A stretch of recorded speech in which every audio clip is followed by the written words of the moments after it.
everyone, welcome back to my channel. My name's Key. For those of you who may not know me, I'll leave my Instagram, so be sure to follow me there. I wanted to do a video because I've been watching so many story times lately, and it's really motivated me to do one of my own. I really contemplated for a while if I even wanted to do this video because I have this internalized fear of sharing things on the internet. I racked around a couple ideas in my head about what I could do because I really wanted to do like really juicy ones, but then I was like, oh no, I'm not comfortable talking about that. I am, but I don't want to post it on the internet. I came up with the idea of doing my first love story, which depending on how long this video is, I may add 2 stories. Also, I hate people do this, but I apologize for my hair because it's in that awkward stage. I don't know what to do with it. Some people make the mushroom look cute. I don't think I do, but this is where we're at. So I'm gonna be awkward, which I'm always awkward anyway, so who cares? Oh no, I don't know where to put my coffee. So my first love story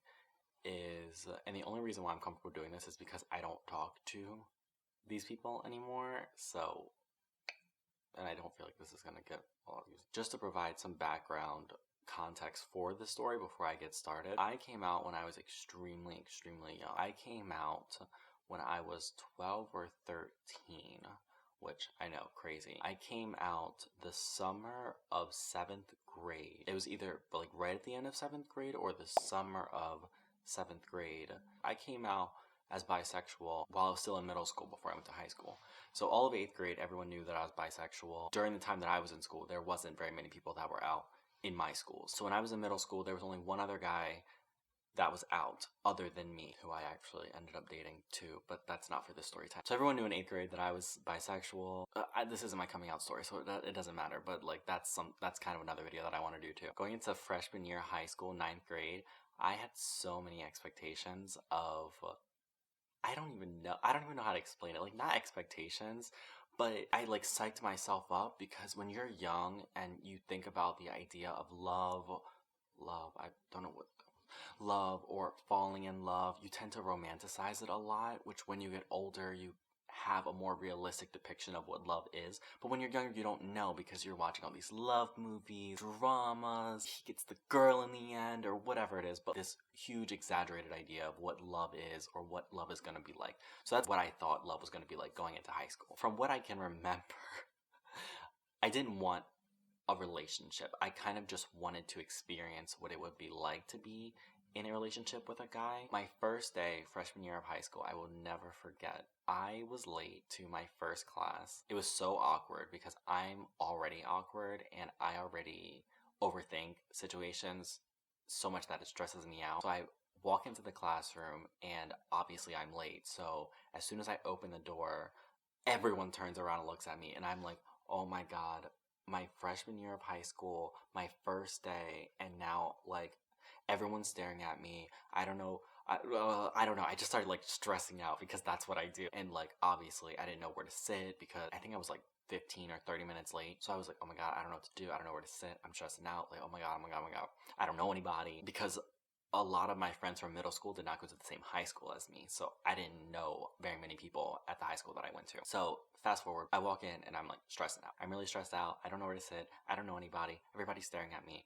So my teacher looks at me and he's like, oh, what's your name? I give him my name and he's like, okay, sit anywhere. There was 2 seats available. So, and they were like, the doors here and the seats were like all the way in the front of the classroom in the corner. So I like couldn't see them. So like I stood there for like a couple seconds after he said like find your seat, and I was trying not to make direct eye contact with anyone because I was already feeling so awkward. So finally he's like, oh, there's seats up here, you know, after a couple seconds of everyone still staring at me and me still internally freaking out. And I'm like, okay, cool. So I go and sit in the seat, but as I'm walking to my seat, a guy catches my eye and I was like, oh my gosh, he's so cute. But I was like, don't stare. Like I had already felt like, oh my god, I'm coming into high school as that gay kid because I came out and like everybody knows who I am and everybody has mixed feelings about it.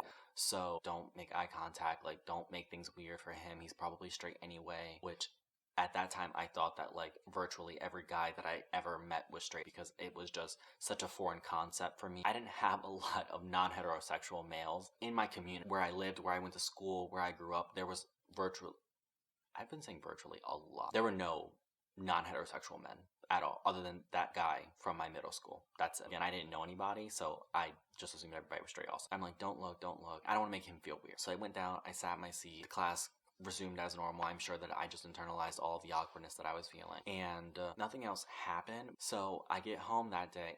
My day was virtually, I don't want to say virtually anymore. My day was unproductive, to say the least. It was just a whole lot of other awkward circumstances and situations that I got myself into, because that's what I do. I went home that day, and I was like, oh my god, that guy was really, really cute. But I was thinking that, but I kept putting it in the back of my brain because he's straight, so stop. Just stop. So I log onto MySpace, because at the time MySpace was the thing, and I have a friend request, and I had a lot of friend requests. I wasn't popular or anything. I just had a lot of friend requests, and I have a friend request from the guy, and I was freaking out. Oh my god, I saw him for like 2 seconds. Now he's friend requesting me on MySpace. How does he even know who I am? How does he know that I exist? What? But I'm like, whatever. He's straight. He's just adding me, because people just do that sort of thing. And within 20 minutes, I get a message. It's from that guy. I start freaking out. So he messages me, he says something like, hey, what's up, or like, how are you, or some icebreaker sort of thing. And I was like, oh, I'm good, just got home, whatever I said. I don't know. I didn't know how to flirt. You know what? I was like fangirling the entire time in my head, but also telling myself, like, he's straight, he's just being nice, so stop whatever it is that you're doing. So he messages me, and we're talking, and he asked me like what lunch I had, because when you're in high school, you have different lunches. So he was trying to see if we had like the same lunch. And I told him, and we didn't have the same lunch. He said something along the lines of like, oh, we should hang out, or you should talk to me in school, or like something. I don't know. I don't remember what the hell he said. Fast forward, I don't know how the succession of events happened. It was just so organic, and it happened so fast. Fast forward to like, I don't know, a couple weeks. At this point, we were pretty close, I would say. At some point, we started talking on the phone very, very frequently, which again, it's one of those things like, how did this even start happening? I don't know.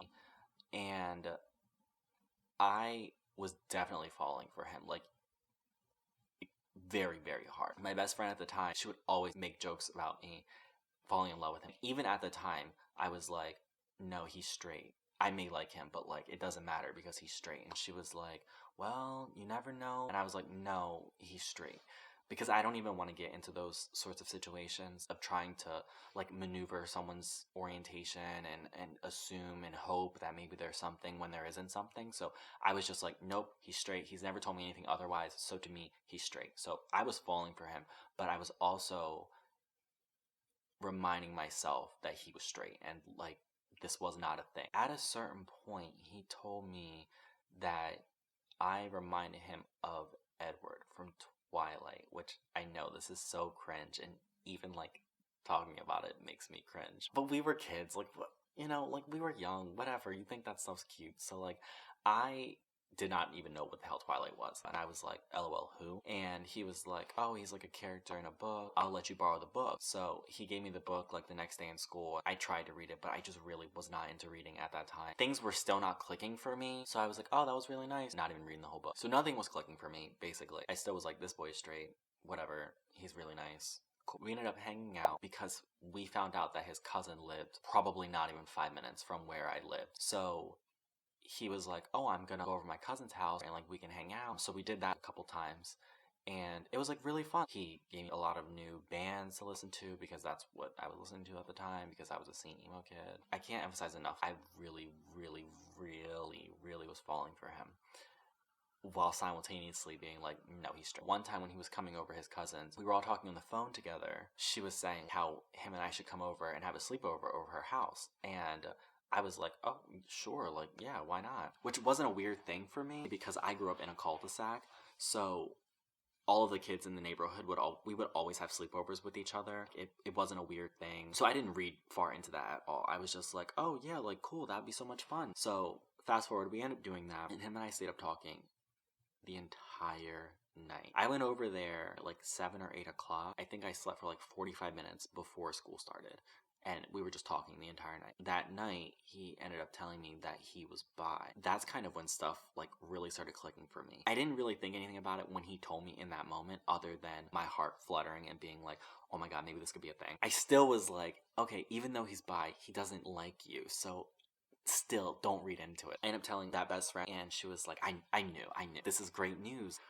Wah. And I was like, no, like, he doesn't like me. And she was like, you're so dumb. What are you talking about? Obviously, he likes you. Why would he do all this stuff if he doesn't like you? And I'm like, no. I don't know why I'm doing that all of a sudden. Anyway, throughout the day, things slowly started clicking for me. The puzzle pieces in my mind were just slowly like, huh.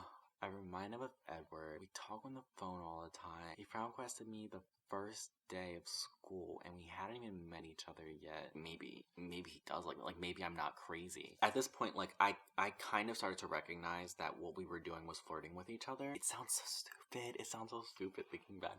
But I kind of started to realize that, like, okay, we were flirting with each other, but he wasn't out yet. He said that, like, I was the only person that he had told. At the time, I wouldn't have had a problem pursuing whatever this was in secrecy, which sounds terrible to say, but at the time, that's how much I really liked this guy. Like, I didn't care if everyone knew that we were together. I just really liked being with him and spending time with him. So I'm thinking that we're flirting, things are moving, things are progressing, literally from nowhere. It was maybe a month after he told me that he was bi, he just literally stopped talking to me, like, just completely cut me off. And the way that I knew that he did, I went to school one day in that first period class that we had together. We were like turning in our homework. It sounds really weird thinking about it, but at a certain time every day, he had like like one of those metal, paper bins that you would drop your homework in. So like class would start 15 minutes into the class, he would like take a 5-minute break and he'd be like, okay, everyone put your homework assignments like in that bin. That's like when I talked to him.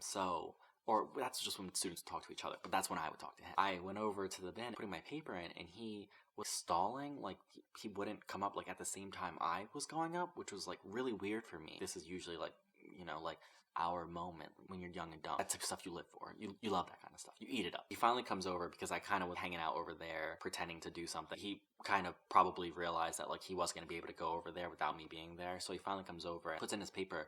And I'm like, hey, this is not relevant to the story at all, but I'm trying to think, like, what do high schoolers even small talk about?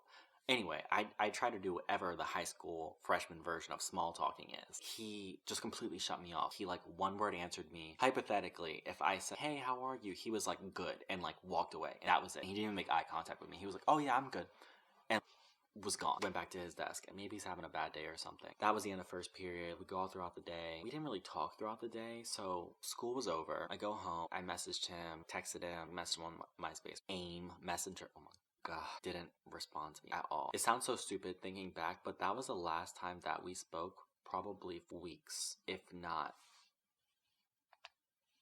you hear that? If not months?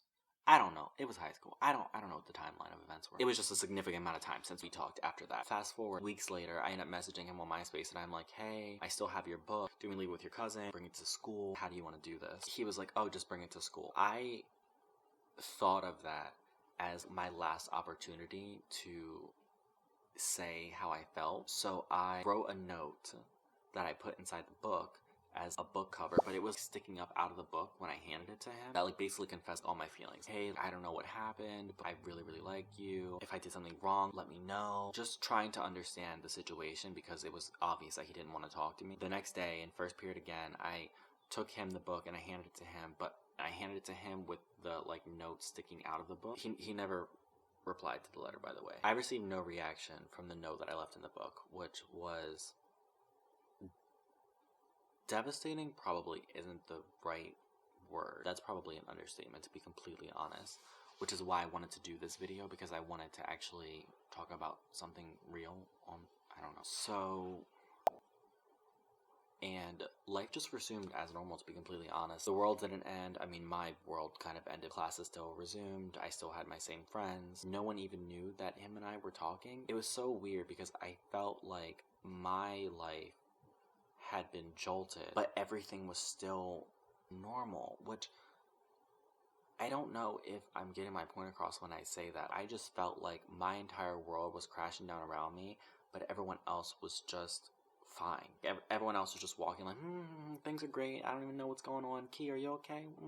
You look fine. In retrospect, like, I understand because no one even knew that we were dating. No one even knew we were flirting. No one knew what his orientation was. The only people that knew was literally my best friend. It just sort of sucked because he and his friend group still continued as normal. It wasn't weird that I wasn't around anymore. It wasn't weird that him and I weren't friends. We had a lot of the same mutual friends. And they never asked, oh, why aren't you and this person friends anymore? Why don't you guys hang out anymore? And I felt like that was really difficult for me to process at the time, especially being so young, because it almost felt like I didn't get any recognition despite how bad I felt and how visibly awful the entire situation was. So the next day, after I had given him the note, he never replied. It was like the middle of the day. I don't know what period that was. So where I sat, I don't know why I need to do a whole thing. It's not difficult to explain. I sat in the third row, so there was a row behind me and a row in front of me. And in the row in front of me, there was this girl that I occasionally talked to, and she had something on her binder. At this time, clear binders were like all the rage. Your favorite band or lyrics or notes or stuff from your friends, people would just show everything off on that. So on her binder, she had his name with like a heart on it. I awkwardly asked her, oh, why do you have his name and a heart on it? And she was like, oh, we're dating now. That's my boyfriend. It's weird to think about because I think about like what I would do now in this situation versus what I did then. I also feel like this story is such a defining part in my life because it really helped shape the person that I am now. I just felt so betrayed. I know that we weren't in a relationship. Is he serious? Is this real life? Is this really happening to me? There's no way. Alternate reality. This is impossible. I didn't do anything. Of course I didn't do anything. Terrible, devastating, heartbreaking. Every negative emotion that you could possibly experience is what I went through at that time. We started talking many years later, and I found out that he actually never read the note. Either it fell out the book, or he didn't read it, or he lied. I have no idea. Anyway, moral of the story, the reason why I consider this such a defining point in my life is because what I took away from this entire situation, to be direct, to be mindful that opportunities don't last a lifetime. You may think that you have all the time in the world, but you don't. And I know that that sounds really dramatic, but it's really helped shape my life to live more so in the moment and be more acknowledging of things and to be direct. I consider myself very confrontational. Confrontation isn't always I want to fight you sort of way. It's just being very upfront about your feelings. If you like somebody, tell them. Each situation is unique. Every person is unique, so that's not the advice that I would give anybody because I don't know your experience. I don't know the person that you like. I don't know what the circumstances are, but I'm just saying what I learned from the situation. Even if they don't feel the same way, at least I'll know that they don't feel the same way, and then I can process my feelings accordingly and move on. But never having closure, never knowing if that person actually likes you, what happened, why they stopped talking to you, not knowing all those things is way worse than someone hurting your feelings because they do not feel the same way about you. And that's really what I learned from that situation is I would rather tell someone how I feel, them respond saying that they don't feel the same way than to never tell that person and always wonder what could have been. Oh, that was actually pretty good. Alright, I'm gonna have a hell of a time editing this. This video's all over the place. I hope it's not too long to edit. Thanks for watching.